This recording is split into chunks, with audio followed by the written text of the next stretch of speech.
तुम्ही जर एकदा अशा पद्धतीची कुरकुरीत तीळ पापडी बनवली तर प्रत्येक हिवाळ्यामध्ये घरच्यांची ही एकच मागणी असणार आहे.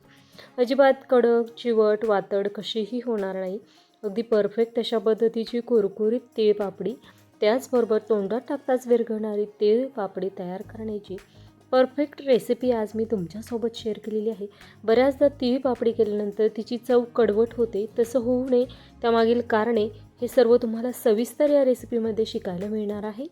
कारण कविताच किचनमध्ये प्रत्येक रेसिपी परफेक्ट होण्याची हमी दिली जाते. त्यामुळे तुम्हाला जर परफेक्ट स्वयंपाक शिकायचा असेल तर कविताच किचनला आत्ताच सबस्क्राईब करून ठेवा. सबस्क्राईब बटन हे या व्हिडिओच्या खाली दिलेलं आहे. हाय, हॅलो, नमस्कार. मी कविता तुमच्या आवडत्या कविताच किचनमध्ये सर्वांचं खूप खूप मनापासून स्वागत करते. आज आपण संक्रांत स्पेशल झटपट 5 मिनिटांमध्ये बनवून तयार होणारी कुरकुरीत तीळ पापडी कशी बनवायची ते पाहूया. त्यासाठी फक्त 2 साहित्य लागणार आहे. पाऊण वाटी पांढरे तीळ घेतलेले आहे. बिना पॉलिशचे गावरान तीळ घेतलेले आहे. तुम्हाला जे अवेलेबल होतील ते घेऊ शकता. त्यासाठी या ठिकाणी पाऊण वाटीला थोडासा कमी एवढा मी गूळ घेतलेला आहे. पूर्ण पाऊण वाटी घेतला तरीही चालणार आहे. त्यानंतर कढई छान गरम करून घ्यायची.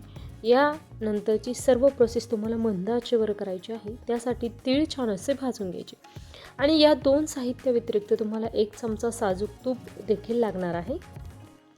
या ठिकाणी मंद आचेवर साधारणतः 3 ते 4 मिनिटांमध्ये तीळ व्यवस्थित असे भाजून होतात. तुम्ही जर मोठ्या आचेवर तीळ भाजले तरी देखील अगदी 1 मिनिटामध्ये तीळ भाजून होतात. तीळ खूप जास्त भाजू नका. तीळ जर जास्त भाजले गेले तर तीळ पापडी चवीला कडवट होते. त्यामुळे तीळ भाजताना हलकेसे तीळ तडतडायला लागले की लगेच गॅस बंद करायचा. कढई छान गरम होती त्यामुळे अवघ्या 2 मिनिटातच तीळ छान असे भाजून झालेले आहे. लगेचच आपण ते एका डिशमध्ये काढून घेतलेले आहे. त्याच कढईमध्ये आपण गूळ टाकलेला आहे. आता या ठिकाणी गूळ खूप जास्त वाटी दाबून भरून घेतलेली नव्हती. हलक्या हाताने मी वाटी भरून घेतलेली होती. हवं तर तुम्ही या ठिकाणी पाऊण वाटी गूळ घेतला तरीही चालणार आहे. यामध्ये पाणी वगैरे काहीही टाकायचं नाही. गूळ अगोदर छान असा वितळून घ्यायचा. त्यानंतर गुळाचा आपल्याला पाक तयार करायचा आहे. आता गुळाचा पाक अशा पद्धतीने करायचा की थोडासा तो कडक झाला पाहिजे अशा पद्धतीचा. हलकासा गुळाचा रंग बदलला की तुम्हाला लगेचच कळेल की आपला पाक तयार झालेला. आता गुळाचा रंग या ठिकाणी तुम्हाला पिवळा दिसत असेल, परंतु जेव्हा पक्का पाक तयार होतो त्यावेळेस गुळाचा रंग बदलतो. आता यामध्ये आपण अर्धा चमचा साजूक तूप टाकलेलं आहे. गूळ वितळल्यानंतर लगेचच यामध्ये अर्धा चमचा साजूक तूप टाकायचं आणि पाकाचा रंग पाहू शकता हळूहळू बदलण्यास सुरुवात झालेली आहे. अगोदर थोडासा पिवळसर रंग होता, आता थोडासा लालसर रंग झालेला आहे. हे पहा, हलकासा त्यावर फेस यायला सुरुवात झालेली आहे. म्हणजे आपला गुळाचा पाक या ठिकाणी बनवून तयार झालेला आहे. कन्सिस्टन्सी पहा अशा पद्धतीची असणार आहे. या स्टेजला आपण लगेचच पांढरे तीळ यामध्ये ॲड करायचे. आता एक पूर्वतयारी म्हणजे ज्यावर आपल्याला ही तीळ पापडी लाटायची आहे त्याला मी अगोदरच साजूक तूप लावून ठेवलेलं आहे. पोलपाट लाटण्यावर मी ही तीळ पापडी लाटणार आहे. त्यामुळे दोन्हींनाही साजूक तूप लावून ठेवलेलं आहे. आता गॅस बंद केलेला आहे. लगेचच तीळ पटकन यामध्ये मिक्स केलेले आहे.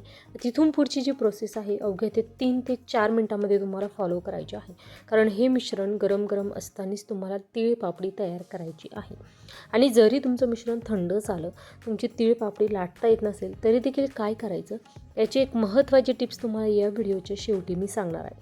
त्यामुळे व्हिडिओ कुठेही स्किप न करता अगदी शेवटपर्यंत पहा, जेणेकरून ज्या छोट्या छोट्या टिप्स असतात त्या तुम्हाला सर्व माहीत होणार आहे. अशा पद्धतीने पटपट लाटायचे आहे. अवघ्या 3 मिनिटामध्ये 3 ते 4 मिनिटाच्या आतच तुम्हाला सर्व तीळ पापड्या लाटून घ्यायच्या आहे. कारण मिश्रण थंड झालं तर तीळ पापडी तयार करता येत नाही. गरम गरम मिश्रण असतानाच करता येते. हे पहा, पहिली आपली तीळ पापडी तयार झाली आहे. लगेचच आपण ती डिशमध्ये काढून घेतलेली आहे. त्यानंतर पुन्हा एकदा आपल्याला मिश्रण टाकायचं अशा पद्धतीने.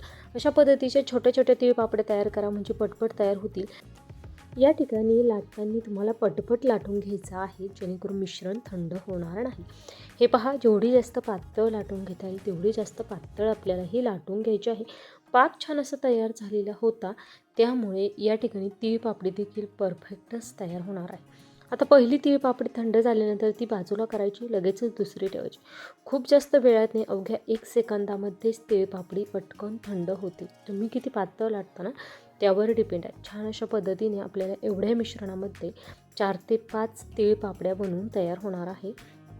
अशा पद्धतीने राहिलेल्या सर्व पापड्या मी लाटून घेत आहे. रेसिपी करून पहा, कशी झाली ते कमेंट बॉक्समध्ये कळवा. रेसिपी आवडल्यास लाईक करा, जास्तीत जास्त शेअर करा आणि कविताच किचनचा जर कांदा लसूण मसाला तुम्हाला घरबसल्या ऑर्डर करायचा असेल तर 7020162100 या नंबरवर कॉन्टॅक्ट करून तुम्ही हा मसाला घरबसल्या ऑर्डर करू शकता. छान तीळ पापडे या ठिकाणी बनवून तयार झालेले आहे. तुमचं जर मिश्रण पूर्ण थंड झालं तर पुन्हा एकदा गॅसवर मंद आचेवर 1 मिनिटासाठी तुम्हाला ते मिश्रण गरम करायचं. पुन्हा एकदा ती तीळ पापडी तुम्ही लाटून घेऊ शकता, परंतु खूप जास्त मोठ्या आचेवर गरम करू नका. 1च मिनिटासाठी मंद आचेवर तुम्ही ते गरम करून घेऊ शकता. छान पातळ अशा आपल्या साधारणतः एवढ्या मिश्रणामध्ये 5 तीळ पापड्या बनवून तयार झालेल्या आहे. रेसिपी आवडल्यास लाईक करा, जास्तीत जास्त शेअर करा आणि अशाच भरपूर टिप्स आहेत परफेक्ट रेसिपी शिकण्यासाठी कविताच किचनला फॉलो करा. कारण कविताच किचनमध्ये वर्षभर एकही दिवस सुट्टी न घेता दररोज दुपारी 12 वाजता खूप वेगवेगळ्या नवनवीन युनिक रेसिपीज तुम्हाला शिकायला मिळतात. त्यामुळे चॅनलला सबस्क्राईब करून ठेवा. त्याचबरोबर रेसिपी आवडल्यास कमेंट करा आणि संक्रांत स्पेशल तिळाचे लाडू तुम्हाला पाहिजे असेल तर या व्हिडिओच्या एंड स्क्रीनला तुम्हाला ती रेसिपी पाहायला मिळणार आहे. त्या ठिकाणी क्लिक करून तुम्ही ते तिळाचे लाडूची रेसिपी पाहू शकता. छान खुसखुशीत कुरकुरीत तीळ पापडी तयार आहे. वेळात वेळ काढून माझी रेसिपी शेवटपर्यंत पाहिल्याबद्दल धन्यवाद.